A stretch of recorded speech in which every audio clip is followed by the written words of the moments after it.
मेरी बीवी को छोटे भाई से बहुत लगाव था, वो अक्सर उसे गले भी लगा लेती। मुझे इस बात पर बहुत गुस्सा आता। एक रात बीवी कमरे में ना देखा तो छोटे भाई के कमरे में चला गया, जहाँ मेरा छोटा भाई मेरी बीवी के ऊपर। आज भी जब मैं काम से वापस आया तो हॉल में हंसने और खिलखिलाने की आवाज़ आ रही थी। और जब मैं वहाँ पर गया तो मेरी बीवी, मेरे छोटे भाई दीपक दोनों बैठकर लूडो खेल रहे थे। दोनों इतने चिपकर बैठे थे कि मुझे एक पल के लिए भी अजीब लगा। और सबसे बड़ी बात यह है कि मुझे देखते ही दोनों ठीक होकर बैठ गए। उसी वक्त मेरी बीवी के चेहरे का रंग भी उड़ गया, ऐसे लगा जैसे वो पकड़ी गई हो। मेरा भाई तो छोटा था, मासूम था, उसे इस बारे में कुछ मालूम नहीं था, लेकिन मेरी बीवी के चेहरे से उड़ते हुए रंग ने मुझे हैरत में डाल दिया। हालांकि कोई ऐसी बात नहीं थी, केवल छोटे भाई के साथ बैठी हंसती खेलती बातें करती। लेकिन अजीब बात तो ये थी कि दोनों बेहद पास बैठे थे और मेरी बीवी उसे गले में अपना हाथ डाल रखी थी। दूसरी बात यह थी कि उसके चेहरे का रंग मुझे देखते ही उड़ गया था। लेकिन मैंने इस बात पे ज़्यादा गंभीर न लिया और अपने रोज़मर्रा के कामों में व्यस्त हो गया। लेकिन हर गुजरते दिन के साथ ये मंजर मुझे नज़र आने लगा। कभी मेरी बीवी दीपक को अपने हाथों में खाना खिला रही होती तो कभी छोटी छोटी बात पर खुश होकर उसे फ़ौरन गले लगा लेती। मुझे ये सब अजीब लगता था क्योंकि हमारे घर में तहजीब सभ्यता ऐसी नहीं थी।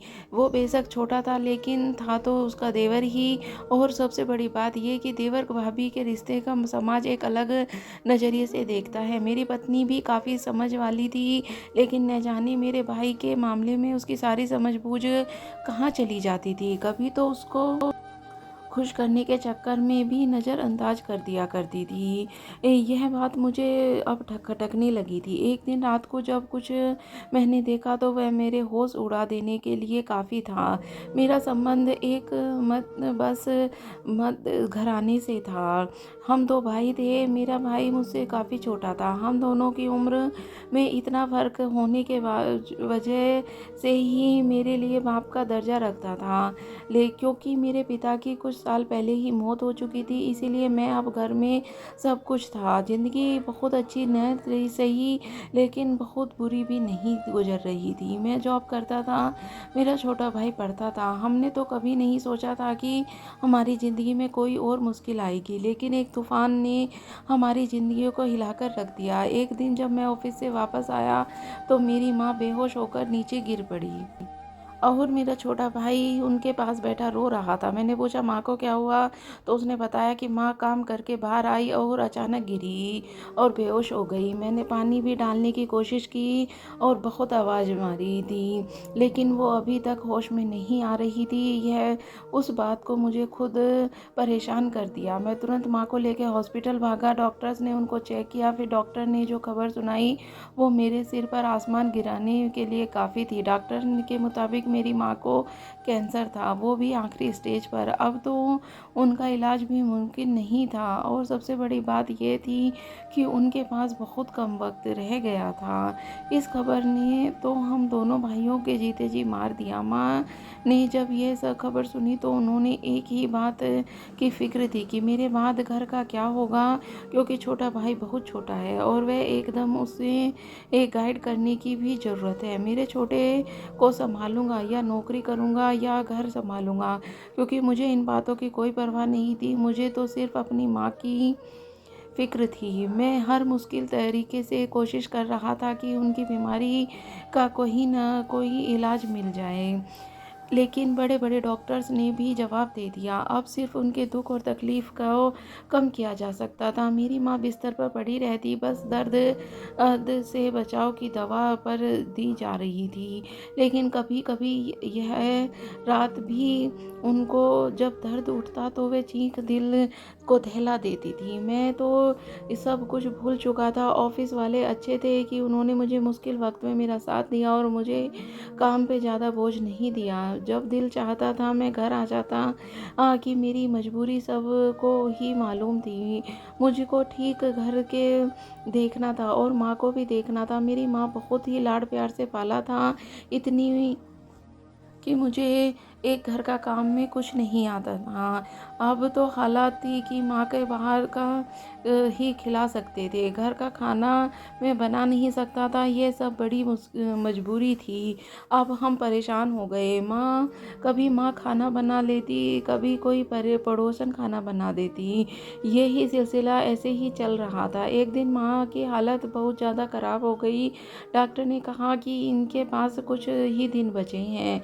तो मुझे लगा कि मेरी हिम्मत ख़त्म हो गई है लेकिन मेरी माँ बहुत हिम्मत वाली थी। उन्होंने मुझे पास बुलाया, एक एड्रेस बताया और कहा कि मेरे दोस्त हैं, उनके घर जाकर मेरे बारे में बताओ और साथ में लेकर जाओ, मैं उनसे मिलना चाहती हूँ। मैंने उनसे उनका दोस्त का एड्रेस लेकर शहर के छोटे से मोहल्ले की तरफ चल गया। बड़ी मुश्किल से मुझे उस औरत का घर मिला। जब मैं अपनी माँ के बारे में बताया तो वह सुनकर परेशान हो गई। उन्होंने फ़ौरन उस वक्त हमारे घर आने का फ़ैसला कर लिया। उनकी एक बेटी भी थी, लेकिन मैं उस चीज़ पर बिल्कुल ध्यान नहीं किया। मेरा तो सारा ध्यान माँ की तरफ था। वो दोनों माँ बेटी हमारे घर आ गई और उसके बाद मैं घर की तरफ से खाली हो गया। वो दोनों मेरी माँ को मुझसे भी बढ़कर ख्याल रखती थी। उस लड़के का नाम सुमन था। वो बहुत ही अच्छी लड़की थी। कभी कभी उससे बात हो जाती, उससे मुझे अंदाज़ा हो गया था कि वह अच्छी पढ़ी लिखी लड़की है। और जिस तरीके से उन दोनों ने घर संभाला हुआ था, मैं तो उनका शुक्रगुजार था। एक दिन मैं ऑफिस से घर वापस आया तो मेरी माँ ने मुझे कहा कि सुमन की शादी कर लो।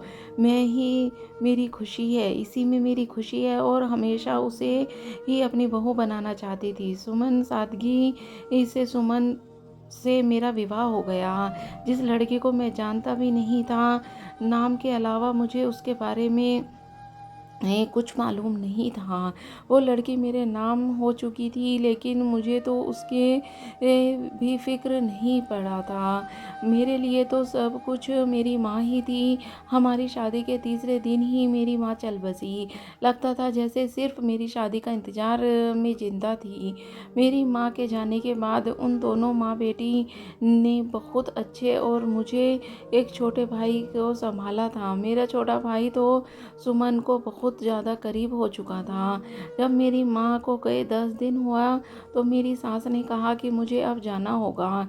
मैं ज़्यादा टाइम तुम लोगों के घर पर नहीं रह सकती, इसीलिए वो चली गई और मेरी बीवी यहाँ पर ही रह गई। उन्होंने अच्छे से घर को संभाल लिया था। मैं घर की तरफ से बेफिक्र हो गया था। अब मुझे इस बारे में पता चल गया कि पढ़ी लिखी लड़की, उसने ग्रेजुएट कर रखा था। उसने घर को बहुत अच्छे से संभाला हुआ था और अपने हमसफ़र को लेकर ऐसी ही लड़की मेरे दिमाग में थी। बिन मांगे ही भगवान ने मुझे ऐसी लड़की दे दी। मैं अपनी माँ का शुक्रगुजार था जो जाते जाते मेरे लिए बहुत ही अच्छा फैसला कर गई थी और इसी ज़िंदगी बहुत अच्छी तरीके से गुजारना शुरू हो गई थी। और एक बहुत झटके के बाद ज़िंदगी फिर से अपनी रफ्तार चलना शुरू हो गई थी और शायद चलती ही रहती अगर मेरे दिमाग में मेरे छोटे भाई और पत्नी को लेकर शक पैदा ना होता। क्योंकि मैंने इस बात पर गौर किया था, मेरी पत्नी मुझसे ज़्यादा मेरे छोटे भाई का ख्याल रखती। शुरू में तो मुझे लगा कि माँ के जाने से वो ज़्यादा दुख को अकेला महसूस कर रहा है, इसीलिए उससे ज़्यादा ख्याल रखती है। लेकिन जब कुछ वक्त गुजरने के बाद वो संभल गया और स्कूल वगैरह भी जाने लगा, तब भी मेरी पत्नी उसी पर ज़्यादा फोकस करती थी। हमारे घर के में खाना उसी को पसंद बनाना पड़ता था। मेरी पसंद नापसंद क्या है ये शायद मेरी पत्नी को मालूम ही नहीं था। मेरे छोटे भाई को क्या पसंद है ये सब उसको मालूम था। शुरू में तो वही सारी चीज़ें मुझे बहुत अच्छी लगती थी कि मेरी पत्नी मेरे भाई का इतना ख्याल रखती है, लेकिन अब मुझे इन सब चीज़ों उलझनें होने लगी थी। ये चीज़ें मुझे बेकार लगती थी। अगर मेरी पत्नी सिर्फ मेरे भाई का ख्याल रखती तो बात ठीक थी, उसकी पसंद का खाना बनाती इतनी कोई ज़्यादा बड़ी बात नहीं थी। लेकिन अब दोनों हर वक्त एक दूसरे से चिपके रहना और बात बात पर एक दूसरे से हाथ मिलाना, गले लग जाना, मुझे ये अच्छा नहीं लगता था, क्योंकि बेशक बहुत छोटा था लेकिन उसका भाई नहीं था, अभी वो छोटा था। कल को वो बड़ा भी हो जाएगा, वो ख़ास छोटा भी नहीं था, 8th में पढ़ता था और आजकल के मोबाइल ने बच्चों को वक्त से पहले ही बड़ा कर दिया है। यह सब बातें अगर मैं सोच सकता हूँ तो मेरी पत्नी क्यों नहीं सोच सकती। इसीलिए मुझे उसे कहा था। धीरे धीरे मैंने कोशिश शुरू कर दी कि मेरी पत्नी भी इस बात को समझना जाए, लेकिन वो मुझे ही समझाना शुरू कर दे हो जाती थी कि वो बच्चा है, आपको क्या हो गया है और आप छोटे बच्चों पर बिन वजह ही शक कर रहे हैं। उस पर मैं क्या कहता कि मुझे इन दोनों पर शक है, लेकिन मैं आने वाले तूफान को रोकना चाहता था, लेकिन वो बिल्कुल भी नहीं समझ रही थी। हमारी शादी को 3-4 महीने हो चुके थे, लेकिन अभी भी मेरी पत्नी और मेरे भाई के बीच की करीबी कम होने के बजाय बढ़ती हो जा रही थी। और शायद मैं समझौता कर भी लेता, वो दोनों किसी बात पर हंस रहे होते, खेल रहे होते, लेकिन मेरे सामने आते ही वो दोनों ऐसे शांत हो जाते जैसे कि कोई चोरी पकड़ी गई हो। बल्कि उन सबसे ज़्यादा रंग तो मेरी पत्नी का उड़ता और मुझे शक करने पर मजबूर कर दिया करता। लेकिन कोई भी ऐसी बात अभी तक मैंने नोटिस नहीं किया था जिस पर मैं उनसे खुलकर बात कर सकता। वो शायद दोनों ही एक दूसरे के लिए ज़रूरतमंद हो गए थे, क्योंकि मेरे सामने वो लोग ज़्यादा बातचीत नहीं करते थे, पर मुझे तो ये मालूम था कि मेरे पीछे अब वो किसी से मिलते हैं, एक दूसरे के साथ खेलते हैं, लेकिन मेरे सामने वे ऐसे शांत हो गए हैं। पर इस बात पर मुझे और ज़्यादा उलझन में डाल दिया था। मुझे समझ नहीं आ रहा था कि मेरी पत्नी भला ये सब क्यों कर रही है। और जब मैंने उसे मना किया कि मेरे भाई से ज़्यादा करीब ना जाए, तो फिर उसे क्या ज़रूरत है उससे ज़्यादा करीब जाने की। उसे इस बात समझ नहीं आ जानी चाहिए थी, क्योंकि उसका रिश्ता मुझसे था। उसको मेरा ख्याल रखना चाहिए था, मेरे भाई का ख्याल रखना या फिर उसकी ख्वाहिश पूरी करना उसके फ़र्ज में शामिल नहीं था। सिर्फ वो फिर भी वो उसको पूरी अहमियत देती थी। दिन रात मेरी आँख खुली तो मेरी बीवी बिस्तर पर मौजूद नहीं थी। मुझे हैरत हुई कि इतनी रात को कहाँ है, क्योंकि वॉशरूम की लाइट भी ऑफ थी। मैं कुछ देर बिस्तर पर लेटा उसका इंतज़ार करता रहा, लेकिन जब वो वापस नहीं आई तो मैं उठकर बाहर आ गया कि देखो मेरी बीवी कहाँ है। मैं हैरत तब हुई जब रात को किचन से बातों की आवाज़ आई। मैं किचन की तरफ बढ़ा तो सामने का मंजर देखकर मेरी आंखें फटी की फटी रह गई। मेरी बीवी और मेरा भाई आधी रात को किचन में बैठे हुए थे और मेरे भाई के सामने नूडल्स का कटोरा पड़ा हुआ था और मेरी बीवी उसे अपने हाथ से खिला रही थी और साथ साथ लाड भी कर रही थी, जबकि मेरे भाई का मुंह बना हुआ था और उसे ज़बरदस्ती की जा रही थी। मैं परेशान होकर रह गया। मैंने उसी वक्त उनके सामने जाकर खड़ा हो गया। मुझे ऐसा लगा कि वो परेशान हो गई हो, कि जैसे उसकी चोरी पकड़ी गई हो। मैंने कड़ी आवाज़ में पूछा कि यह क्या हो रहा है। आधी रात को मेरे भाई ने कहा, मुझे भूख नहीं है, फिर भी भाभी मुझे नूडल्स खिला रही हैं। जब मैंने अपनी पत्नी से पूछा ऐसा क्यों कर रही है, तो उसने कहा कि उसने रात में खाना नहीं खाया था, इसीलिए बनाए हैं। मैंने अपनी पत्नी को डांट दिया कि उसने रात में खाना नहीं खाया तो ये ज़बरदस्ती खाना तुम रात को ही उसको खिला सकती थी, फिर आधी रात को उठकर खाना खिलाने का भला क्या ज़रूरत थी। और जब मैंने तुमसे कह चुका हूँ कि मेरा भाई कोई मासूम बच्चा नहीं है, इससे दूर रहो करो, फिर तुम ये सब दोनों को डांट कर आ गया था। थोड़ी देर बाद वो सो गई। इस घटना के बाद मैंने नोट करना शुरू किया कि वो दोनों एक दूसरे से खिंचे खिंचे रहते थे, लेकिन शायद वो सब कुछ मेरे सामने ही था। एक बार फिर दोनों ये बाद में जब मेरी आँख खुली तो मेरी बीवी बिस्तर पर नहीं थी। मुझे बहुत गुस्सा आया। मुझे मालूम था कि मुझे वह मेरे भाई के साथ होगी, इसीलिए मैं तुरंत किचन की तरफ गया, लेकिन किचन की लाइट ऑफ थी। मैं बिल्कुल हैरान रह गया। अब मैं अपने भाई के कमरे की तरफ गया तो सामने का नज़ारा मुझे परेशान करने के लिए काफ़ी था। मुझे ऐसा लगा जैसे कमरे की छत मेरे सर पर आ गई हो। ऐसे मुमकिन है? मेरी पत्नी चाहती क्या है? मैं बहुत गुस्से में था। जैसे ही दरवाज़ा खोलकर अंदर गया तो दोनों मुझे देखकर परेशान हो गए। उनके चेहरे का रंग उड़ गया। वो दोनों एक ही बिस्तर में साथ-साथ गले में बाहें डालकर लेटे हुए थे। मुझे देखते ही फ़ौरन पीछे हट गए। मैंने सब्र का बाँध टूट चुका था। मैंने डाँट कर कहा कि तुम मुझे सच बताओ कि ये क्या ड्रामा है? तुम ये क्या कर रही हो? जब मेरी पत्नी ने मुझे गुस्से वाले तेवर देखे तो रोने लगी। उसने कहा, क्या आप मुझे गलत समझते हैं? मैंने उससे कहा कि जो मैंने देखा है मैं वही समझता है। अगर मैं गलत समझ रहा हूँ तो मुझे मेरी गलतफ़हमी दूर करनी चाहिए, लेकिन मैं ये सब कुछ अपने घर में नहीं होने दूँगा। उस पर उसने मुझे जो सच बताया वो मेरे लिए बहुत ही मुश्किल था। मेरी बात सुनकर वह रोने लगी, कहने लगी, आपको मुझ पर यकीन नहीं है। वो मुझसे ऐसे सवाल कर रहे हैं। मैंने साफ-साफ कह दिया कि मुझे तुम पर कोई यकीन नहीं है। अब ये सब कुछ देखने के बाद तो बिल्कुल भी नहीं। अगर तुम्हें मेरा भाई पसंद था तो मुझसे शादी क्यों की? उसी से शादी कर लेनी चाहिए थी। मेरी बात सुनकर मेरी पत्नी के आँखों में आँसू आने लगे। उसने चीख कर कहा कि पहले सच्चाई सुनिए आप, फिर जो चाहे अंदाज़ा लगाते रहिए। मैंने अपनी पत्नी से कहा कि बताओ ऐसी क्या हकीकत है जो मैं नहीं जानता हूँ? उसने बताया कि मैं आपका नहीं बल्कि मेरा भाई है, मेरा सगा भाई। ये मेरा अपना है, इसीलिए मैं इसके गले भी लगा लेती हूँ और इसका इतना ज़्यादा ख़्याल भी रखती हूँ। मैं आज भी रात में से डर गया था, इसीलिए मैं इसके रात को डर जाता है। रात को इसके पास सोने आई, रात को रोज़ 1 से 2 बार उठकर इसको देखती हूँ। जिस रात आपने देखा था मैं इसको खाना खिला रही थी, उस रात भी ऐसा ही हुआ था। ये भूख की वजह से सो नहीं पा रहा था, लेकिन उस दिन मैंने अपनी पसंद का खाना बनाया था, जिस वजह से उसने खाना नहीं खाया। इसीलिए मैं आपको ज़बरदस्ती रात को नूडल्स खिला रही थी। मैंने उसको कहा कि बाकी सब कुछ ठीक है, लेकिन तुम्हारा भाई कैसे हो सकता है? मैं इतना छोटा बच्चा तो नहीं हूँ। जब ये पैदा हुआ मुझे अच्छी तरह से याद है, इसीलिए ये मेरा ही भाई है और ये बात मैं जानता हूँ। फिर इस बात को आप कैसे मान सकता हूँ? ये तुम कैसे कह सकती हो कि तुम्हारा सगा भाई है?